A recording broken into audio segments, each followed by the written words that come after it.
चाहे भारत की डीआरडीओ जैसी दिग्गज डिफेंस मैन्युफैक्चरिंग कंपनी हो या फिर भारत की इसरो जैसी दुनिया की यूनिक स्पेस एजेंसी हो,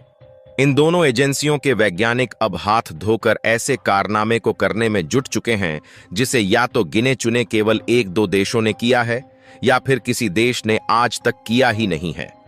और हाल ही में इंडियन स्पेस एजेंसी इसरो ने एक ऐसी जीत हासिल किया है जिससे दुनिया के बड़े बड़े देश सदमे में चले गए हैं। दरअसल यह खबर आज ही निकल कर आ रही है कि इसरो ने विज्ञान का चमत्कार दिखाते हुए पहली बार अंतरिक्ष में किसी सीड्स यानी कि बीज को ग्रो किया है। और आप रिपोर्ट में देख लीजिए, इसरो ने खुद इस बात की जानकारी दिया है कि पहली बार 4 दिन के अंदर काऊ पी के सीड्स यानी बीज को अंतरिक्ष में ऐसी जगह अंकुरित किया है जहां पर माइक्रोग्रेविटी यानी कि ना के बराबर ग्रेविटी होती है। और आपको बता दें कि यह इसरो के लिए इतनी बड़ी जीत है कि केवल इसी एक कारनामे के बाद अब अमेरिका, ऑस्ट्रेलिया और रूस जैसे देशों की कंपनियां इसरो के साथ काम करने के लिए लाइन में खड़ी होती हुई दिखाई दे रही हैं। पूरी डेवलपमेंट क्या है इस वीडियो में समझते हैं, लेकिन आगे बढ़ने से पहले इसरो ने पहली बार चमत्कार वाला कारनामा करके भारतवासियों का दिल जीत लिया है। उसके लिए इस वीडियो को एक लाइक करके चैनल को सब्सक्राइब जरूर कर लीजिए,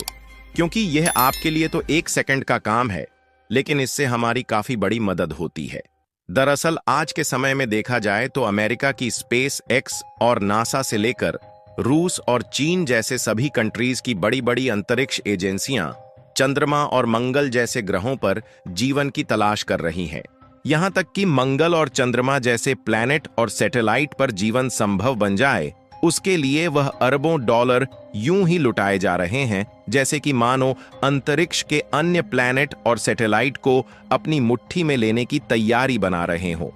लेकिन भारत की स्पेस एजेंसी इसरो भी इस मामले में अपना कदम पीछे हटाने के लिए तैयार नहीं है और इस दौड़ में बहुत ही तेजी के साथ हमारी इसरो दौड़ रही है। लेकिन फर्क सिर्फ इतना है कि जहां एक तरफ अमेरिका की नासा और यूरोपीय स्पेस एजेंसियां 25 से 30 अरब डॉलर हर साल अपना बजट बना रही है, वहीं हमारी इसरो सालाना 1.5 से 2 अरब डॉलर के बजट में ही वह कारनामे कर रही है, जिससे बड़ी बड़ी स्पेस एजेंसियां सोच में पड़ गई हैं कि आखिरकार इतने कम बजट में इसरो इतने भारी भरकम रॉकेट को कैसे लॉन्च कर पाता है। और हाल ही में इसरो की चर्चा एक बार फिर से इसलिए शुरू हो गई है क्योंकि साल 2023 में तो हमने अनेकों मुसीबत का सामना करते हुए चांद पर चंद्रयान 3 की सॉफ्ट लैंडिंग कराई। उसके बाद मिशन सूर्ययान के तहत आदित्य L1 सैटेलाइट को भेजा, जो कि आज भी सूरज के बारे में स्टडी कर रहा है। लेकिन कहते हैं ना कि मंजिल उन्हीं को मिलती है जिनके सपनों में जान होती है, पंखों से कुछ नहीं होता, हौसलों से उड़ान होती है। इसी तरह हमारे इसरो के कारनामे बुलंद है, इसलिए सालाना बजट भले ही कमजोर है, लेकिन इरादे और मकसद अंतरिक्ष की ऊंचाई वाले हैं। इसीलिए हम और आप जब पटाखे फोड़कर 2024 के जाने और नए साल के आने का इंतजार कर रहे थे, तो उस समय इसरो ने अंतरिक्ष में 2 सैटेलाइट को पहली बार आपस में जोड़ करके इतिहास रच दिया।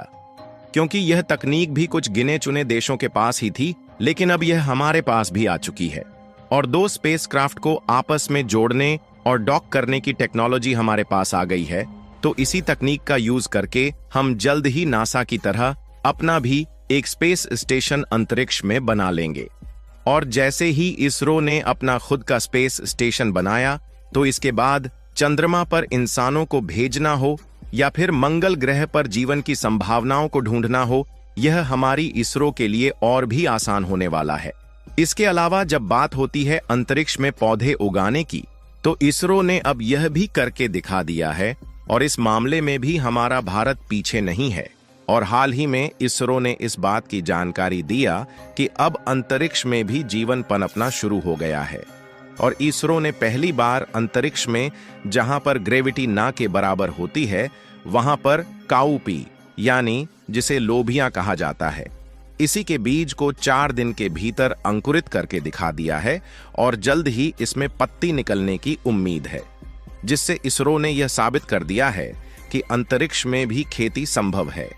और भारत के लिए यह कितनी बड़ी जीत है, इसका अंदाजा आप इसी बात से लगा सकते हैं कि आज तक रूस और अमेरिका केवल दो ही ऐसे देश हैं जो कि अंतरिक्ष में पौधे उगा पाए हैं। इसके अलावा चीन और यूरोपीय देश जो कि अपने आप को बहुत बलवान समझते हैं और टेक्नोलॉजी के मामले में इन दोनों देशों के वैज्ञानिक अपने आप को सबसे बड़ा हीरो समझते हैं, वह खुद आज तक अंतरिक्ष में पौधा उगाने की तो बात छोड़िए, किसी बीज को अंकुरित भी नहीं कर पाए हैं। यानी कि रूस और अमेरिका वाली इस लिस्ट में भारत भी शामिल हो चुका है और भारत अंतरिक्ष में पौधा उगाने वाला तीसरा देश बन चुका है। लेकिन अब सवाल खड़ा होता है कि चलिए ठीक है, हम तो अंतरिक्ष में पौधे उगा सकते हैं, लेकिन इससे हमारा फायदा क्या होगा? तो इसके लिए आपको बता दें कि इसके इतने ज्यादा फायदे हैं जिसे शायद ही आपने कभी सोचा होगा। सबसे पहली बात तो यह है कि जब अंतरिक्ष के मिशनों को हम अंजाम देंगे तो स्पेस स्टेशन में जो अंतरिक्ष यात्री रहेंगे, अगर उन्हें ताजा भोजन चाहिए तो वह अपने लिए खुद फल और सब्जियां उगा सकते हैं, जिससे पृथ्वी से निर्भरता कम हो जाएगी। और लंबे अंतरिक्ष मिशनों जैसे कि मंगल या चंद्रमा मिशन के दौरान अंतरिक्ष यात्रियों के लिए ताजा भोजन उपलब्ध कराना संभव होगा। वैज्ञानिकों का दावा है कि अगर मंगल पर इंसानों को भेजना है तो उस यात्रा में कम से कम 6 से 9 महीने का समय लग सकता है। ऐसे में सीधी सी बात है कि 9 महीने के लिए भोजन तो किसी अंतरिक्ष यात्री को पृथ्वी से भेजा जा नहीं सकता, उन्हें खुद अपने लिए भोजन की व्यवस्था करना पड़ेगा। और उस समय माइक्रोग्रेविटी में पौधे उगाने वाली यही तकनीक काम आने वाली है, क्योंकि अगर मंगल जैसे ग्रहों पर इंसानों को भेजा भी गया तो उन्हें धरती पर लौटने में लगभग 2 से 3 साल लग सकते हैं, क्योंकि 1 से 2 साल तो उन्हें इंतजार ही करना पड़ेगा कि पहले मंगल ग्रह पृथ्वी के नजदीक आए, तभी मंगल पर मौजूद कोई व्यक्ति स्पेस क्राफ्ट के माध्यम से धरती पर वापस आ पाएगा।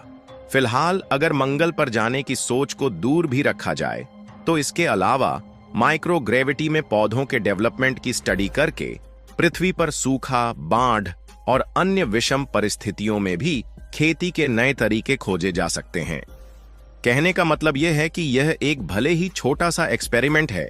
लेकिन यह आने वाले समय में बहुत ही ज्यादा उपयोगी और फायदेमंद हो सकता है। और इस तरीके की तकनीक के बारे में पूरी तरीके से स्टडी करके भारत की इसरो सफलतापूर्वक कामयाबी हासिल कर लेती है तो जाहिर सी बात है कि एलन मस्क की स्पेस एक्स एजेंसी, जो कि मंगल ग्रह पर इंसानों को भेजने की तैयारी बना रही है, वह भारत की स्पेस एजेंसी इसरो की मदद लेगी,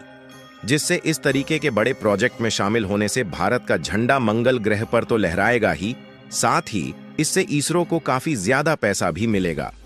और इंडियन स्पेस एजेंसी इसरो की ऑलरेडी डिमांड किस तरीके से अमेरिका जैसे देश में चल रही है, इसका अंदाजा आप इसी खबर को देखकर लगा सकते हैं कि हाल ही में इसरो के द्वारा यूनाइटेड स्टेट की एक सैटेलाइट लॉन्च की जाएगी और उस सैटेलाइट का इस्तेमाल करके अंतरिक्ष यात्री भी फोन कॉल के जरिए बात कर सकते हैं। यानी कि इस बात में दो राय नहीं है कि आने वाले समय में अमेरिका भी काफी सैटेलाइट लॉन्च करने और अंतरिक्ष मिशन के लिए भारत को प्रोजेक्ट सौंपेगा।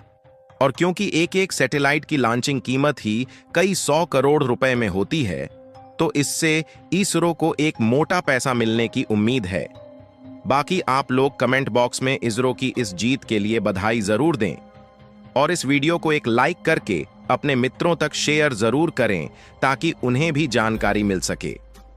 इसी तरह और भी नॉलेजेबल वीडियो देखने के लिए चैनल को सब्सक्राइब करके बेल आइकन को ऑल पर जरूर सेलेक्ट करें। जय श्री राम।